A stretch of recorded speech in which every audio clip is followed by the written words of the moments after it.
All right, buckle up, everybody, because today we're diving deep into some seriously mind-bending stuff.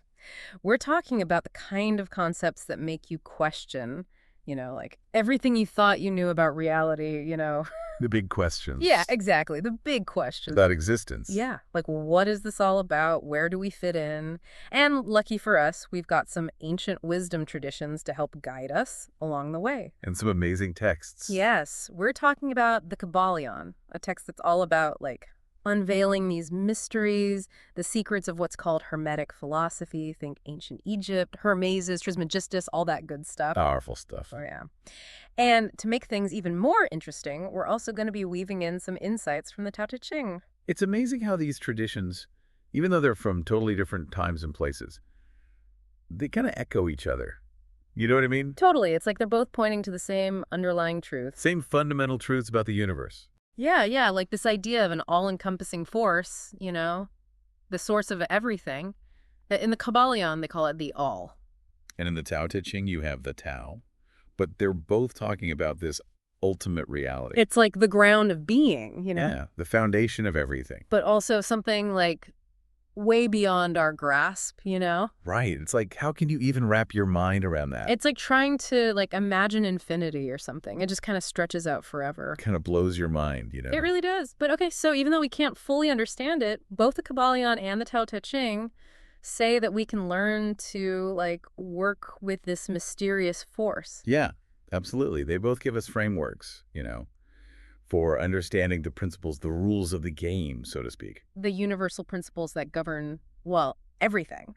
And Yeah. if we can like tap into these principles, it's like having the cheat codes to life, right? Uh-huh. Yeah, sort of. We unlock a deeper level of understanding, maybe even like influence the world around us. Yeah, it's about aligning yourself with the flow of the universe.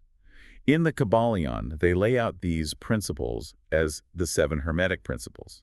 The first one, the foundation of it all, is the principle of mentalism. The all is mind, the universe is mental. That one has always just like blown my mind. It's a big one for sure. It really flips the script on like what we think of as reality. Instead of a material universe operating according to fixed laws, it suggests that the universe is, at its core, a mental creation. Okay, hold on. So are we all just like thoughts in the mind of the all? Is that what you're saying? It's definitely one way to think about it. Yeah. What if everything we perceive as solid and separate? Like this table. Right, even this table is actually interconnected within this like vast universal mind. Whoa. Okay, I'm going to need a minute to process that. But while I'm doing that, can you tell us about the second principle? Sure. The second principle, the principle of correspondence, offers a way to navigate this seemingly infinite mental universe.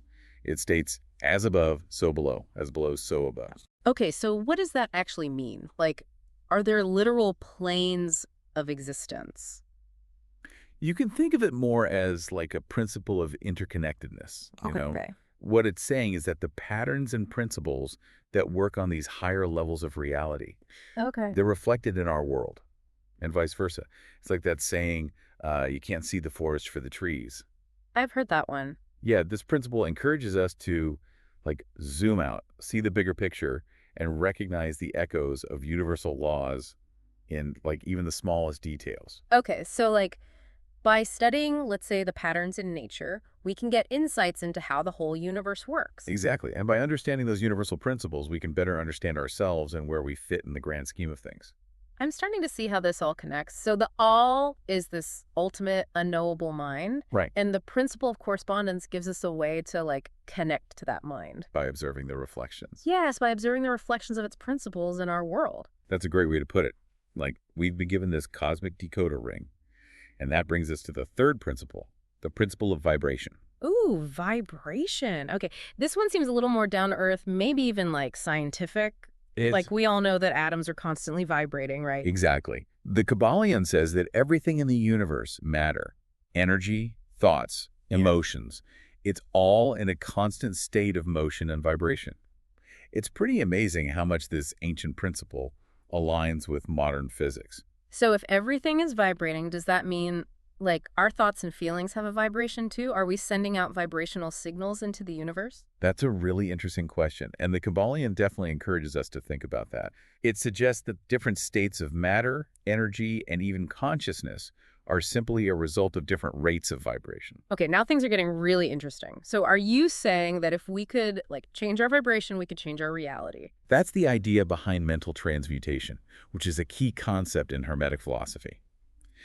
It suggests that by consciously shifting our vibration, we can change our mental state and, by extension, our experience of reality. Wait, hold on. You're telling me we have the power to, like, choose our vibration and therefore influence our reality? How does that even work? Well, that's a question we'll dive into deeper as we go. But first, let's take a look at the fourth Hermetic principle, the principle of polarity. All right, lay it on me. What does polarity have to do with all of this?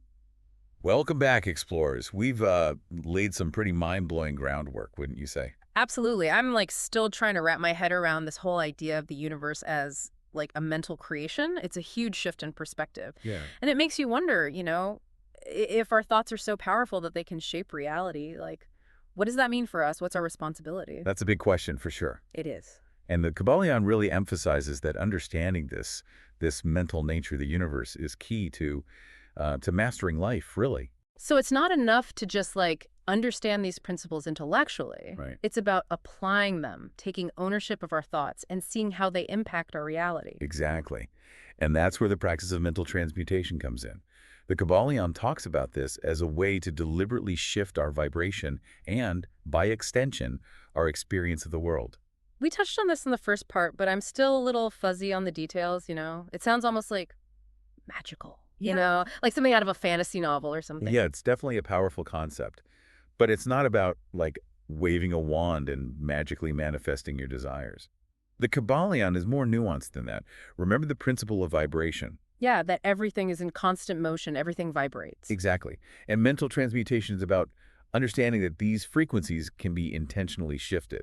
It's about using our will, our focus, our attention to raise our vibration from a lower, maybe negative state to a higher, more positive one. So, like, instead of wishing for a better job, I should be cultivating, like, the mental state of confidence and purpose. Exactly.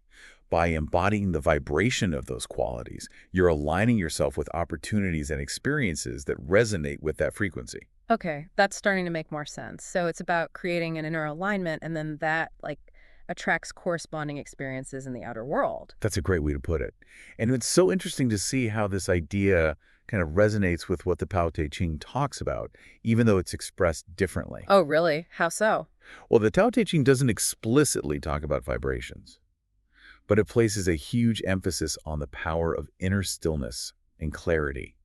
It suggests that by quieting the chatter of the mind, all those thoughts swirling Thank around. God, I know those well. Right. Yeah. By quieting those down and cultivating a state of inner peace, that's how we connect with the deeper wisdom of the Tao. So it's about finding that, like, calm center within ourselves. Yes. That place of quiet awareness. Exactly.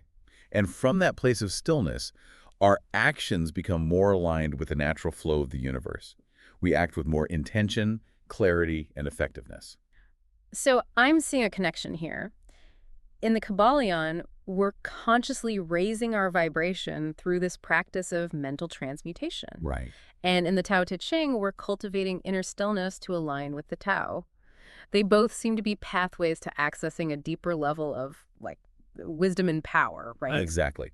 And both traditions remind us that true power doesn't come from forcing our will on the world, but from harmonizing with it. It's about understanding that we're part of something so much bigger than ourselves. Right. And learning to dance, like, in step with the cosmic rhythm. Beautifully said.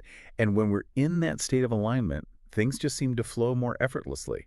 It's not about struggling or striving. It's about allowing things to unfold naturally. Okay, this is all starting to click for me. It seems like so much of what we've been discussing is about a fundamental shift in perspective. It's about changing our internal world rather than trying to, like, control the external world. Exactly. It's about recognizing that we're not just passive observers in this grand cosmic play. Yeah. We are active participants. We are co-creators. Okay. That's, like, incredibly empowering, but also a little bit daunting.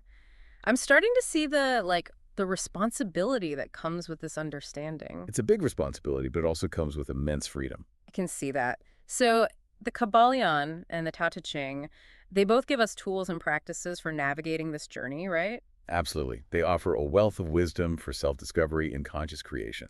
Well, that's good to know because I definitely feel like I need some guidance.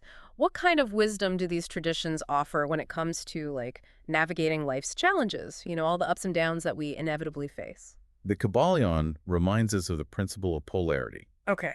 It highlights that everything has its opposite, and that things that seem opposite are often just two extremes on a spectrum. Like love and hate being two sides of the same coin. Exactly. And this principle can be so helpful when we're dealing with difficult emotions or situations. It reminds us that we actually have the power to transform negative states into positive ones just by shifting our perspective, shifting our vibration. Okay, that's a powerful tool to have. What about the Tao Te Ching? Does it offer any wisdom about dealing with, like, difficult emotions? Absolutely. It emphasizes the power of acceptance and non-resistance. It suggests that by accepting what is, by allowing our emotions to flow through us without judgment or suppression, we can find greater peace and clarity. So it's about, like, learning to ride the waves of our emotions rather than being tossed around by them. Exactly. And that can be such a powerful practice for navigating life's ups and downs. I'm seeing another connection here. The Kybalion encourages us to transmute negative emotions into positive ones through mental transmutation, while the Tao Te Ching teaches us to accept and allow our emotions to just flow through us without resisting them. It's fascinating, isn't it? They offer different approaches, but they both ultimately lead to greater self-mastery and a more harmonious experience of life. This is all so insightful. I'm seeing this common thread weaving through all of it: awareness, responsibility, and this power we have to shape our reality through our internal state. It's a profound realization. It opens up a whole new world of possibilities. It really does. We've been focusing so much on understanding our inner world and the power of our thoughts and emotions. But what about, like, our interactions with other people? Surely these texts have something to say about navigating relationships, right? Of course. The Kybalion talks about the principle of cause and effect, urging us to recognize that we are not merely victims of circumstance, but active creators of our reality. Okay. It encourages us to take responsibility for our actions, for the consequences of our choices, recognizing that our choices create ripples in the world around us. So it's about understanding that we're all interconnected and that our actions impact others and that we have the power to make choices that create positive ripples. Exactly. And the Tao Te Ching complements this so beautifully with its emphasis on compassion, kindness, and humility. It suggests that by embodying these qualities in our interactions with others, we're contributing to a more harmonious and peaceful world. I'm noticing a pattern here. Both the Kybalion and the Tao Te Ching emphasize aligning ourselves with universal principles, whether it's through conscious mental transmutation or through embodying qualities like compassion and kindness. They seem like essential ingredients for, like, creating a truly fulfilling and meaningful life. I couldn't agree more. We've only just scratched the surface of these profound traditions, but I hope our conversation has sparked a sense of curiosity and wonder in you. It definitely has in me. And while we've covered so much, I feel like there's still so much more to explore. There is indeed. In the final part of our deep dive, we'll delve even deeper into the All and the Tao, exploring what it really means to live in this mental universe and how we can harness its power to live more fulfilling and meaningful lives. I can't wait. Until then, dear listeners, keep seeking, keep questioning, and keep your minds open to all the infinite possibilities within you. Welcome back to our deep dive into the Kybalion and the Tao Te Ching. It's been quite a journey so far. It really has. We've covered so much ground, from, like, the concept of the all to the power of vibration and mental transmutation. Right, and all those Hermetic principles. Yes. And, of course, the wisdom of the Tao Te Ching with its emphasis on, like, stillness and acceptance and Effortless action. yes, effortless action. We left off talking about this really mind-blowing idea. If the universe is like a mental creation, what does that actually mean for us? Like, for our own creative potential? Are we all like mini Hermes Trismegistuses running around shaping reality with our thoughts? That's a great question. Yeah. And it's one that philosophers and mystics have been pondering for ages. Both the Kybalion and the Tao Te Ching suggest that we actually have a much greater creative capacity than we realize. Okay. But they also offer a more nuanced perspective on how that power actually works. Yeah. So it's not like we can just snap our fingers and manifest $1 million. Or a beachfront mansion. Haha, I wish. No, it's not quite that simple.